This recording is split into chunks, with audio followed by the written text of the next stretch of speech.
Hello YouTube.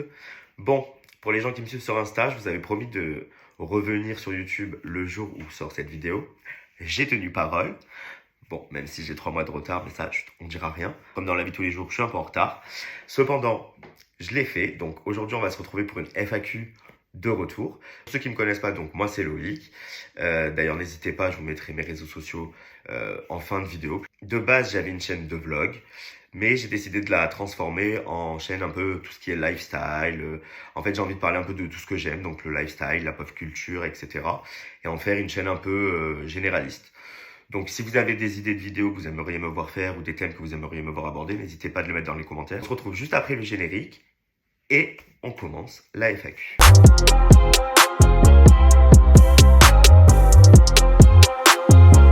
C'est parti, on va commencer, hein, parce que j'ai du taf. Première question, tu fais quoi ce week-end? Eh ben, ce week-end, donc oui, c'est vrai qu'au moment où je tourne cette vidéo, on est samedi du coup. Donc hier, j'ai pas fait grand-chose.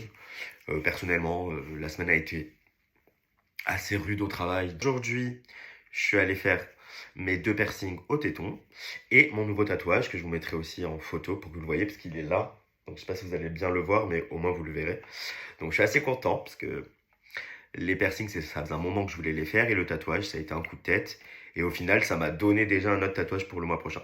Donc du coup, c'est trop bien.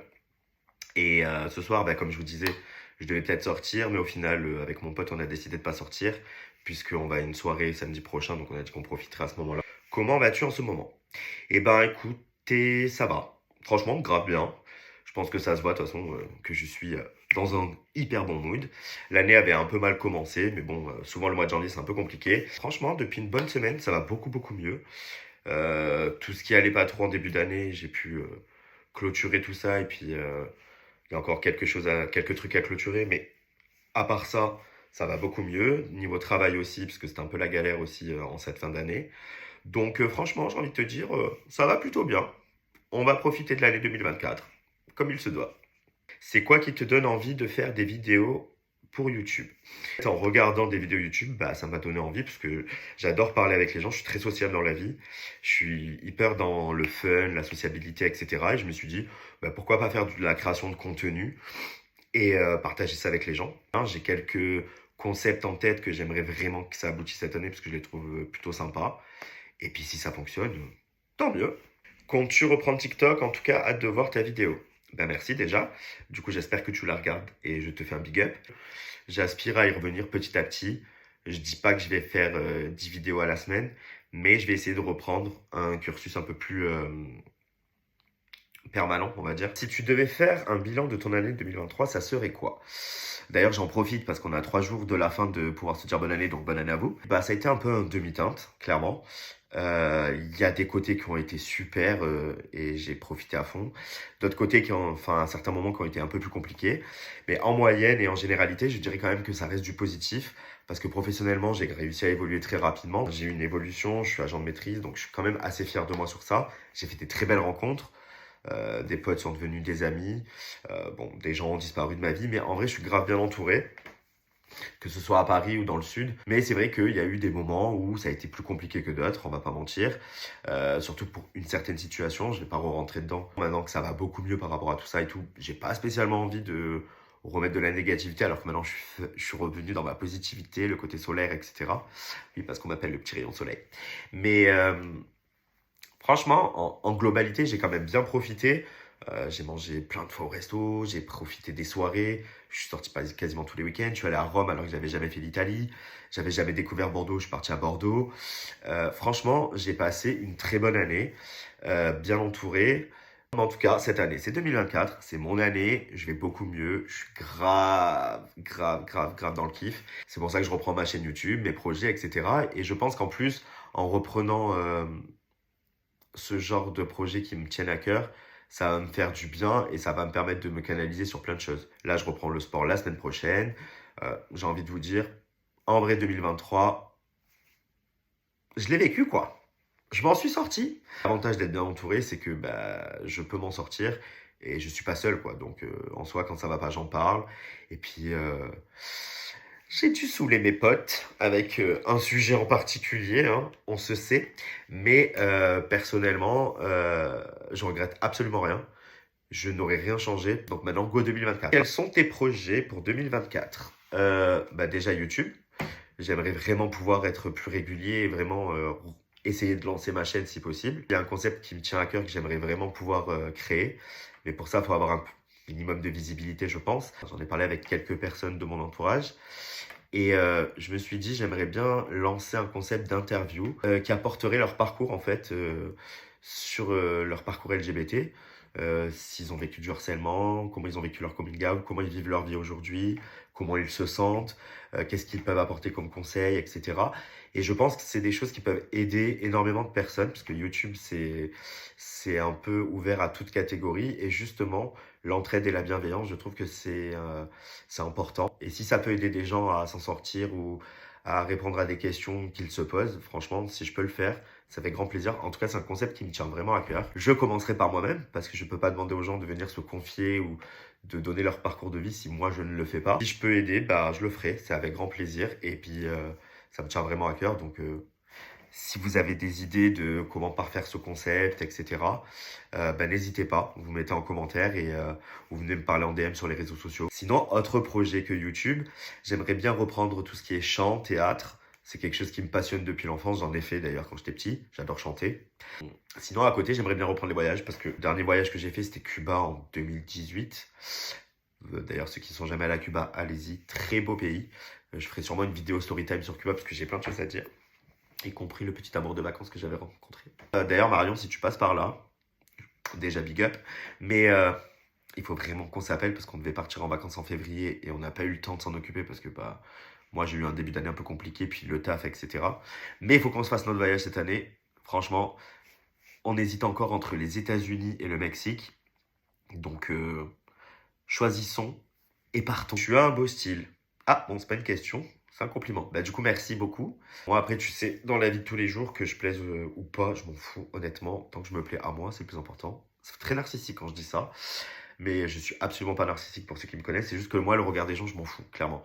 À un moment donné, c'est malsain. Et je l'ai vécu en année 2023 et je me suis laissé prêter au jeu, à écouter un peu le regard des gens, etc. Mais au final, je me rends compte que c'est plus malsain qu'autre chose parce que ça peut t'enlever des confiances que tu as en toi, etc. Alors qu'à la base, tu étais bien dans ta vie. Donc maintenant, ce que les gens pensent, je m'en fous, clairement. Donc le style que j'ai, s'il te plaît, tant mieux. Quelle est ta plus grande fierté? Alors, ma plus grande fierté, franchement, honnêtement, je pense que j'en ai une en particulier. Je vais vous mettre une photo de moi juste en bas. C'était il y a 11 ans. Je faisais donc 107 kilos, je crois, quelque chose, 105, 107. Enfin, c'était vraiment à 2 kilos près dans ces eaux-là. J'ai perdu, ouais, quasiment une trentaine de kilos en l'espace de 10 ans, du coup. Je l'ai pas fait pour le regard des gens, je l'ai fait vraiment pour moi. C'était même pas une question de santé, mais moi, je me sentais mal à l'aise dans mon corps, je me sentais pas bien, je me plaisais pas. Du coup, bah aujourd'hui, c'est pour ça que on peut penser que je suis narcissique ou imbu de moi-même, etc. Mais pas du tout. C'est juste que j'apprends à m'aimer vraiment parce que j'ai pas le corps encore que j'aimerais avoir et je suis en train de travailler pour l'avoir. Mais je suis quand même fier d'avoir perdu ces 30 kilos, d'en être là aujourd'hui, de me sentir bien dans mon corps, d'avoir une confiance en moi plus forte. Ça a été compliqué à le faire. Et il a fallu un gros déclic. Ça a pris parce que j'ai commencé à grossir quand j'ai commencé à travailler au McDo. Donc j'avais 17 ans et j'ai commencé à mincir à l'âge de 25 ans. Donc ça a pris presque 8 ans quand même, hein. Et puis à Paris, en vrai, j'ai encore plus perdu parce que en revenant de Lisbonne, j'étais repassé à 86 et à Paris, j'ai réussi à en perdre 16 parce que j'étais tombé même à 69, donc 17, en faisant du sport, en reprenant une alimentation variée, pardon. Je mange des produits sains, moins gras, j'avais arrêté le coca, enfin ce genre de choses. Et pourtant, je buvais quand même le week-end, vous voyez, mais ça n'empêche pas des fois. L'abus d'alcool n'est pas bon pour la santé, et surtout, c'est pas bon pour perdre du poids. Mais moi, c'est mon choix, chacun fait ce qu'il veut. Mais c'est surtout que ça va pas empêcher que je perde du poids, quoi. Donc c'est pour ça que là, je suis en retransition de tout ça. J'ai repris une alimentation variée en début d'année, je reprends le sport la semaine prochaine, parce que du coup, j'avais repris des kilos. Et puis, on va continuer à se parfaire le corps qu'on veut, quoi, tout simplement. Le body summer. As-tu été contacté pour Secret Story? Bah, toujours pas. Oui, parce que pour ceux qui ne savent pas, je m'étais inscrit au casting de Secret Story, mais non, ils m'ont pas contacté. Mon profil ne doit pas du tout les matcher. La dernière fois, on m'a contacté pour mes recherches maison appartement, par contre, parce qu'une pote à moi m'avait inscrite au casting quand je galérais à trouver un appart. Bah, sauf qu'au moment où il m'a appelé, j'avais déjà trouvé mon appart. Donc, bah, c'était dommage. J'aurais pu passer chez Stéphane Plaza pour le coup. Mais pour Secret Story, non, pour l'instant, j'ai pas de nouvelles. Et du coup, je sais pas quand c'est que ça va commencer, mais je pense que. À quoi qu'on est qu'en janvier. Mais bon. Je sais que les castings, ils allaient jusqu'à décembre ou mi-janvier. Donc, il est possible qu'ils m'appellent plus tard. Mais pour l'instant, zéro nouvelle en tout cas. Excusez-moi, je remets mon petit bracelet serpent. Que penses-tu du dernier Aja? Sam est toujours à la recherche du buzz, mais au final, ça tombe à plat, c'est fatigant. Et je vois que juste après, j'en ai une similaire. On va la lire, comme ça je vais répondre aux deux en même temps, parce que c'est combiné pour Aja. Que penses-tu de l'émission de Samzira, Aja? Et pourrais-tu, si tu avais l'occasion de faire cette émission? Et pourrais-tu, si tu avais l'occasion de faire oui, alors Aja, je suis depuis la première, parce que Samzira, je regarde ses interviews depuis très longtemps. C'est à l'époque où je mangeais beaucoup de télé-réalité et que je regardais du coup les interviews en toute intimité de Samzira ou les interviews baignoires de Jérém Star à l'époque. Quand il a sorti Aja, je vivais au Portugal et donc du coup c'est devenu un rendez-vous hebdomadaire. Et pareil, lui, de son premier plateau à aujourd'hui, il y a une évolution dingue. Les chroniqueurs aussi, puis il y a des chroniqueurs qui sont partis, qui sont arrivés, etc. Mais par contre, son émission, oui, je la regarde quasiment toutes les semaines. J'aime bien aujourd'hui, c'est qu'avant, il parlait vraiment que télé-réalité. Il n'invitait que des gens de télé-réalité. Et aujourd'hui, il parle aussi de sujets de société. J'aime de plus en plus l'émission. Après, quand tu dis, il est à la recherche de buzz, moi, je trouve pas spécialement. Mais il parle des sujets... c'est un peu le seul qui, d'ailleurs, qui parle un peu des sujets... comment dire, que les autres osent pas trop parler, tu vois. Par exemple, là, je vais prendre le cas Magali Berda. Lui, depuis le début, ça fait longtemps qu'il disait qu'il y avait des soucis de paiement, machin et tout. Et c'est sorti après. Et il a toujours traité en faisant des enquêtes, en laissant la parole, entre guillemets, aux victimes, entre guillemets, à celui qui est accusé. Euh, je trouve qu'il fait très bien son travail, en fait. C'est une émission que j'aime bien regarder et qui me détend bien. Quelle a été ta meilleure décision que tu as faite ces dernières années? Alors, pour moi, c'est très simple, c'est d'être parti vivre au Portugal, donc de prendre le risque, entre guillemets, parce que j'avais une vie un peu cocooning, confort, routinière. Moi, je déteste la routine, mais bon, c'était un peu ce qui était arrivé. Le fait d'être allé à Cuba la même année, de voir un pays différent, une culture, des gens différents, de voir des gens aussi bienveillants et accueillants, alors que c'est un pays qui est encore pas enfin, il est développé, mais qui fait encore, entre guillemets, partie du tiers-monde, malheureusement. Et pourtant, ces gens-là, c'est les plus accueillants, c'est les plus souriants, c'est les plus gentils que j'ai pu voir jusque-là. Et en fait, ça m'a donné envie de tenter de vivre à l'étranger, de découvrir une autre culture encore, etc. Et puis un jour, je suis tombé sur l'annonce de service clientèle, mais pour Netflix. Donc du coup, j'étais au service clientèle Netflix pendant un an. Et puis, à la base, je pensais partir 6 mois. Parce que bon, je quittais quand même mon petit confort, entre guillemets, mais surtout, tu sais pas comment ça va se passer à l'étranger. Et au final, je suis resté 3 ans et demi. Donc, c'est pour te dire à quel point c'est ce qui m'a permis aussi derrière de prendre encore une fois la décision de venir à Paris. Je sais que plus tard, je veux vivre à l'étranger. Moi, mon rêve, c'est de vivre aux États-Unis. Donc, du coup, là, je suis dans une entreprise, Edenred, qui est vraiment implantée dans le pays, enfin, dans le monde entier, pardon, y compris aux États-Unis. Donc, mon but, c'est de continuer à évoluer pour pouvoir me faire muter un jour aux États-Unis. Et franchement, ce serait trop, trop bien. La meilleure décision, c'est d'être parti vivre à l'étranger, d'avoir pris ce risque. Et je pensais pas avoir le goût du risque à ce point-là. Et du coup, bah si. Donc si c'était à refaire, je referais exactement la même chose. Es-tu déjà tombé amoureux? Bon, bah oui, hein, clairement. Ici, là, il y a 10 ans, quand j'étais en couple avec des femmes, comme je vous disais, j'étais même fiancé. Ensuite, niveau garçon, je dirais pas que je suis tombé amoureux, parce qu'amoureux, c'est un mot fort quand même. Mais oui, il y a une personne pour qui j'ai eu de forts sentiments, clairement. Et pas plus tard que l'année dernière. Ça a évolué, hein, les sentiments sont changés sur autre chose. Mais c'est entre guillemets un peu le premier garçon pour qui j'ai eu des vrais sentiments, entre guillemets. Parce que jusque-là, je profitais de ma vie. En fait, du moment où je me suis assumé, j'ai voulu faire plein d'expériences. Surtout, je vivais à Lisbonne, donc j'avais pas spécialement envie de me mettre en couple à Lisbonne. Je voulais vraiment vivre ma vie.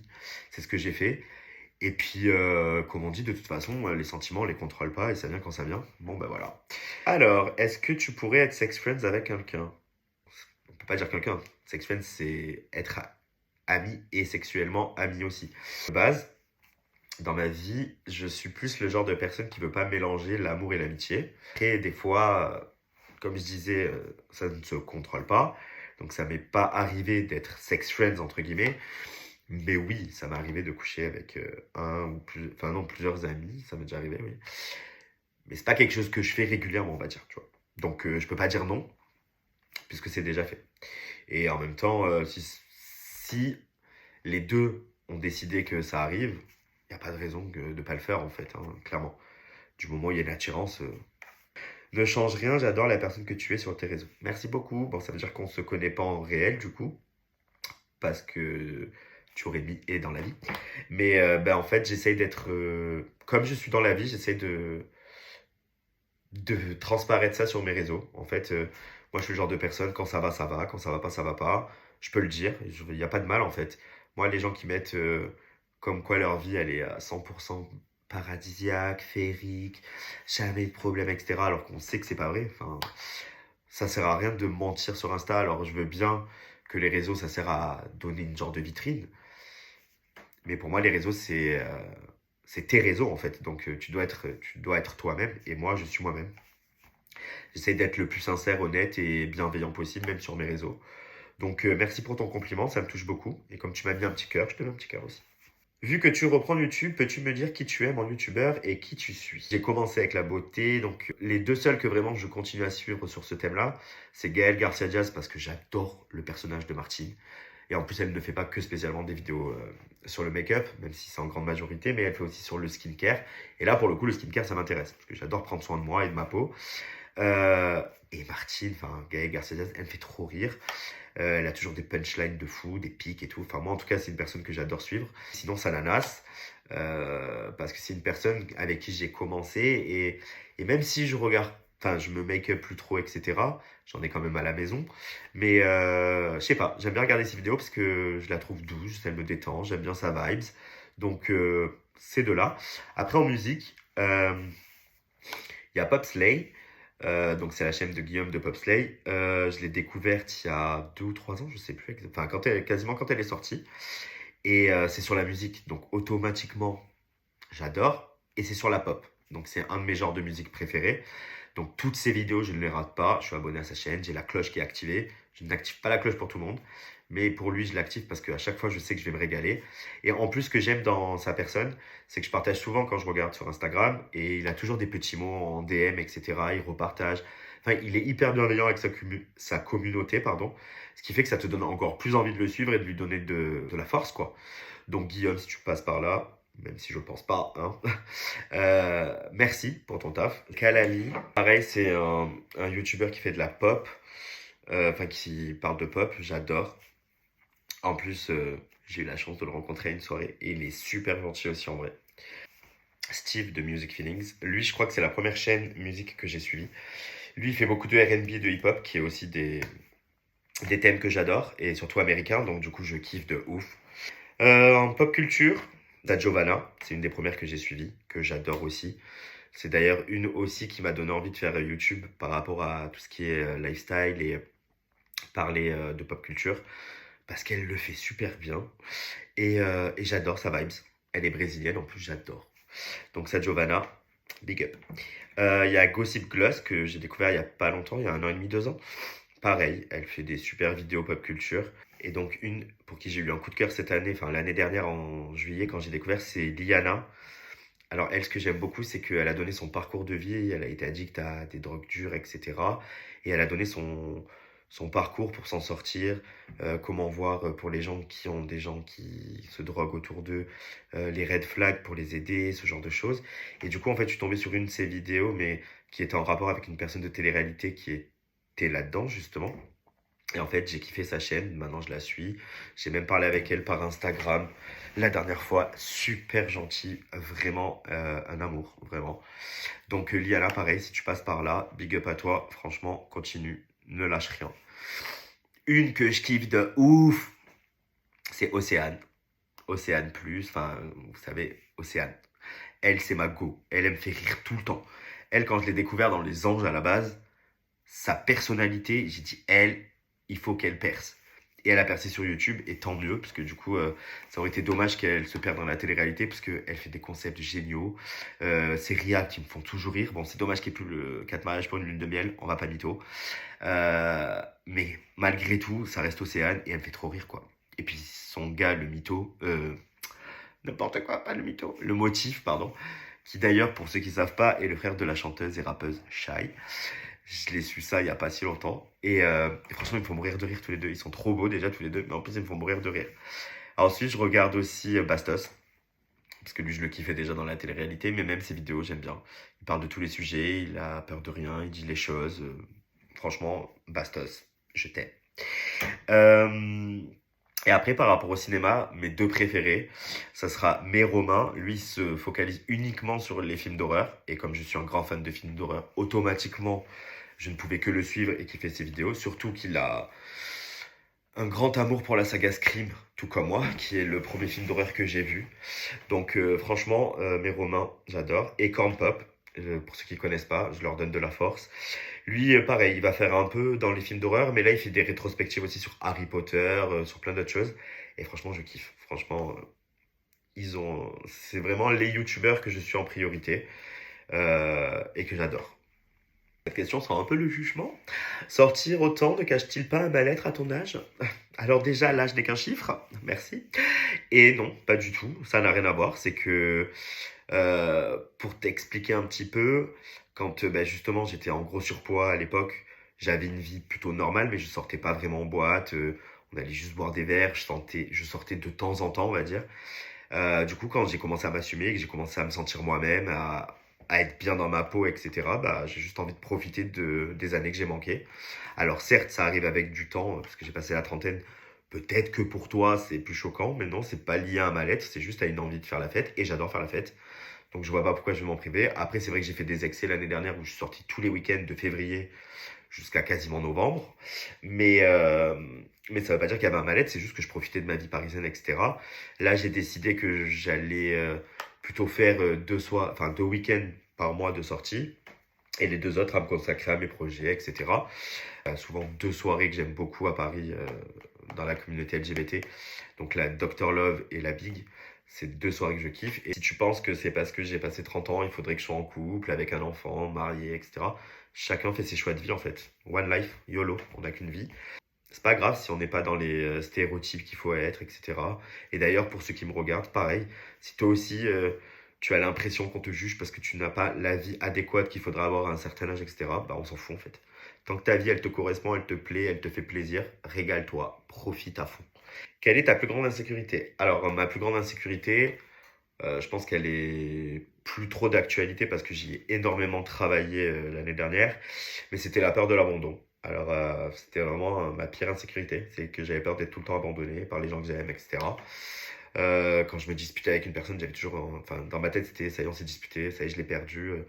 Donc, t'es là sur les codes des gens à essayer de rattraper les choses, alors que des fois, il suffit juste d'un peu de temps et de laisser un peu respirer la personne pour que ça revienne correctement et que vous ayez une conversation. Et puis, vu les circonstances que j'ai vécues un peu l'année dernière avec une personne en particulier, ça a réveillé en fait cette peur-là. Et du coup, j'ai décidé d'y travailler dessus pour multiples raisons. Du coup, j'ai travaillé là-dessus. Je suis même allé voir une psychologue au mois de novembre. Et ça m'a beaucoup aidé, clairement. Donc, voilà. Ma plus grande insécurité, c'était vraiment la peur de l'abandon. Et aujourd'hui, je l'ai de moins en moins. Après, je l'ai eu un peu en début d'année, parce que bah, voilà, j'ai lost une des relations pour lesquelles je tenais le plus. Ça avait moins un rapport avec la peur de l'abandon, du coup. Là, aujourd'hui, je fais ma vie et j'ai envie de vous dire, ceux qui veulent rester, ils restent, ceux qui veulent partir, ils partent. En vrai, j'ai qu'une vie, donc j'en ai marre de me prendre la tête. Et donc, cette peur-là, je la mets de côté. Et comme j'ai travaillé dessus, je pense que j'oublierai jamais la peur de l'abandon parce que c'est lié à beaucoup de choses de mon passé. Mais rien à voir avec mes parents, attention. Ni même ma famille. Mais d'ailleurs, si mes parents passent par là, je vous aime. Mais à côté de ça, euh, je vis avec et ça se passe beaucoup mieux qu'avant. Donc, je crois que c'est le plus important en fait, clairement. Et c'est la dernière question du coup, et je l'ai laissée en dernière parce que je trouve qu'elle clôture bien les FAQ. Où te vois-tu dans 5 ans? Bah, personnellement, j'espère que dans 5 ans, j'aurai la chance d'être pouvoir m'installer, ou d'avoir pu m'installer aux États-Unis, ou du moins d'avoir pu reprendre un travail à l'étranger pour continuer cette ascension de vie à l'étranger. Mais aussi, j'aimerais bien, j'espère en tout cas, que professionnellement j'aurais évolué, ça oui. Si je suis toujours sur Paris, de continuer à vivre une vie aussi cool et aussi fun, mais en espérant être en couple d'ici là. Parce que bon, je suis quand même une personne qui papillonne, machin et tout, il n'y a pas de problème, mais je suis un peu un amoureux de l'amour. Donc du coup, en plus je fais partie de la génération 90 qui a vécu avec les Disney, où c'est l'amour, le conte de fées, ou avec Gossip Girl pour les amours toxiques, tu connais. Mais à côté de ça, ouais, j'ai trop envie d'être en couple, d'être bien et de partager des super moments, aussi bien avec mes potes qu'avec mon mec. Et avec le temps, alors là, ce sera pas dans 5 ans, parce que je me vois pas encore dans 5 ans pour ça. Mais ouais, d'ici une dizaine d'années, être papa aussi. Et du coup, pour ça, il faut être en couple. Donc dans 5 ans, je me vois professionnellement évoluer. euh, avec espoir à l'étranger, donc espoir New York, Miami ou LA, voire même San Francisco, parce que j'aime beaucoup. Et en couple. Donc partager tout ça avec une personne que tu aimes, quoi. Voilà. Et toujours sur YouTube, j'espère aussi pouvoir continuer. Parce que c'est vrai que si après ça perce les réseaux et YouTube, oui, je pense que automatiquement j'aurai plus de facilité à aller travailler à l'étranger, etc. Parce que je vivrai de ma passion. Mais si c'est pas le cas, je continuerai toujours à faire des vidéos, j'espère, et que professionnellement j'ai pu évoluer dans ce cas-là, quoi. Et que financièrement, bien sûr, je continue à évoluer. Du coup, voilà, on arrive à la fin de la vidéo, à la fin de la FAQ. J'espère vraiment que ça vous a plu. J'espère vous retrouver rapidement pour une autre vidéo. Donc, n'hésitez pas à me dire en commentaire si vous avez aimé déjà la vidéo, si vous avez envie de réagir à certaines choses ou à certaines réponses de mes questions.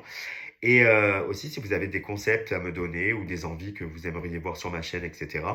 N'oubliez pas de vous abonner, de liker, c'est important parce que je viens d'arriver en plus sur mon retour YouTube. Donc, si on peut monter dans l'algorithme, ça serait sympa. Comme ça, on fait découvrir ma chaîne à plusieurs personnes. Mais en tout cas, ça m'a fait plaisir de la faire, vraiment. Je pense que ça se voit. Ça me fait plaisir de revenir et de discuter et de faire une vidéo qui me tenait à cœur depuis le temps. Désolé encore du retard de retour pour ceux qui attendaient mon retour en octobre, parce qu'on en avait parlé. Mais comme on dit, mieux vaut tard que jamais. Et puis, je vous dis à très vite. Ciao!